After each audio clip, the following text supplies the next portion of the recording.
Here, each person was laid to rest with the bones of their ancestors. They were part of the whole, united in death. It's the creation of another world inside a little hill.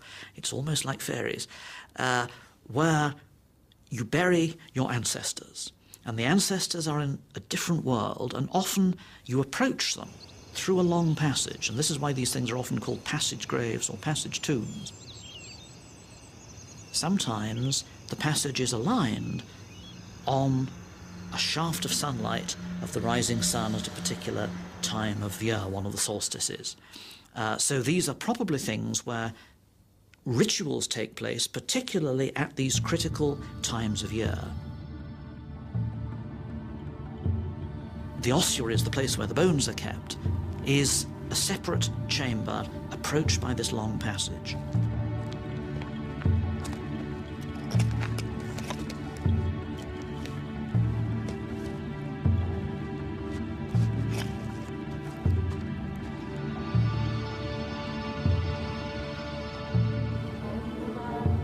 Go in and they commune with the ancestors. So you mustn't think of these just as a repository of bones. They are places of active worship. In a sense, tomb is the wrong word to use.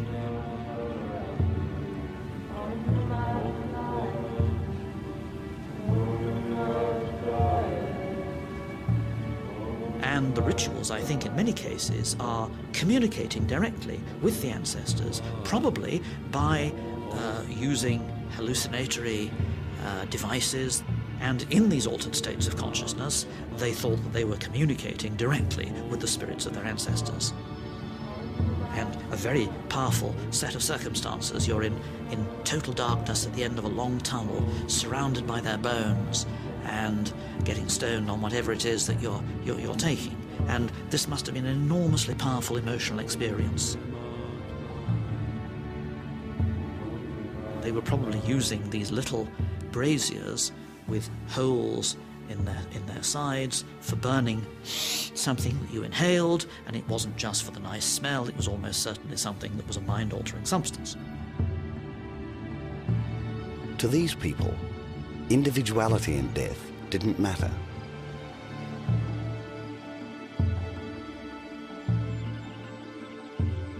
It all came to an end, and there are no surviving members of this tradition.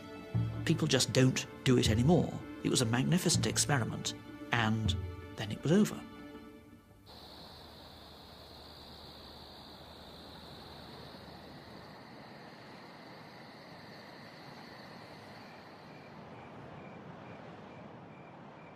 Far away, in the Middle East, a revolution was starting, which would end this vision of community forever. Human identity would never be the same again. In the Wadi Hanan, in southern Jordan, green malachite was exposed by flash flooding in a riverbed. It's one of the sources of copper. The thing that's fairly clear about malachite ore is that there was a lot of it around. In places like Wadi Faynan, it's one of the predominant rocks. Anyone that made a fireplace in Wadi Faynan out of the green rock was going to realise that this stuff melted at pretty low temperatures. And it wouldn't take them too long to know how to fashion this melted stone into a variety of forms. And better still, you could do it over and over again.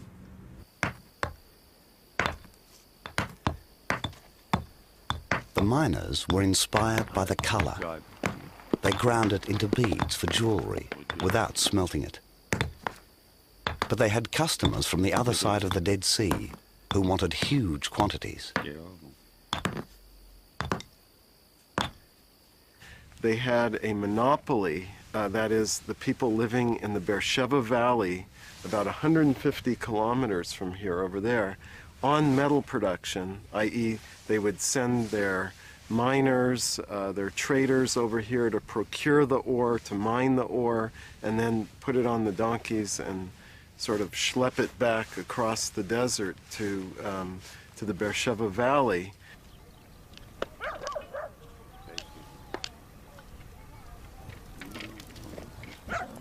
These traders had a secret. the exact way of heating the ore to create something fabulous. By superheating with blowpipes, they created the first true smelted metal.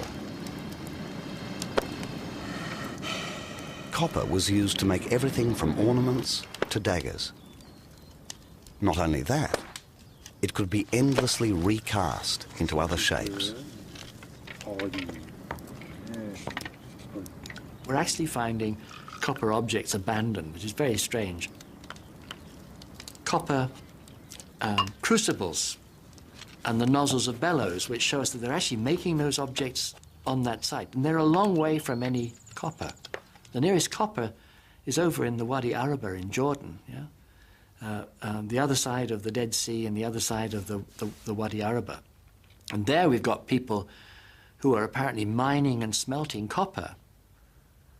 And there's hardly anybody living there to use the stuff. So presumably, again, we've got networks. And people living in southern Israel know how to get the materials they need from people who live in what is today southern Jordan. And people in southern Jordan who are sitting on the top of metal resources know that there are people living over to the west of them, quite a long way away, several days' walk. Yeah?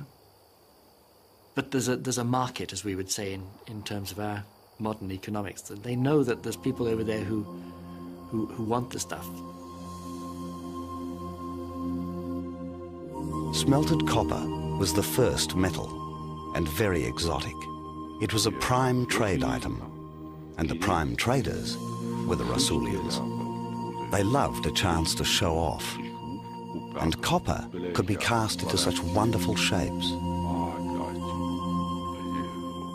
Occasionally, people hid away the kind of things that they were making, not just the odd axe and chisel and mundane, trivial, everyday implements of that kind, but really special things.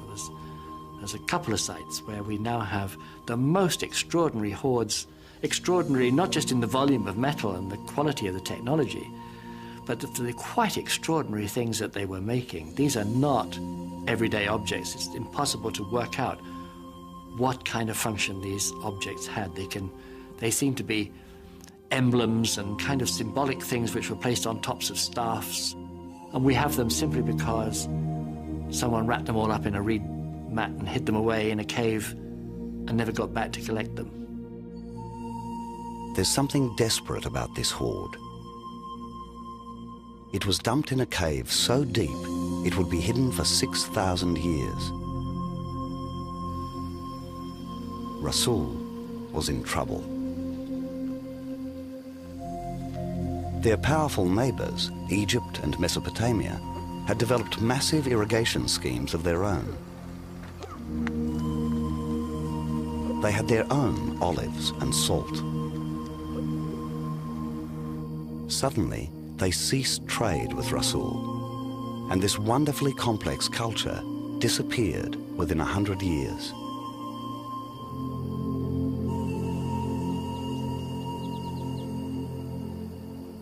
Most of the most brilliant aspects of the Rasulian culture die with it. The wall paintings and many of the more elaborate organisational features. What seems to survive is the new specialised productive agricultural economy. Speculation has had it that what we see is the old elites, wedded to the land and wedded to the old religious values, seem not to survive. The new elites, perhaps more wedded to the production of agricultural surpluses, and as has been speculated, as the economy comes into stress, as the environment collapses, those people that cleave to the old ideas that the gods could be made to provide a decent landscape must have suffered when that landscape would not respond to repeated offerings.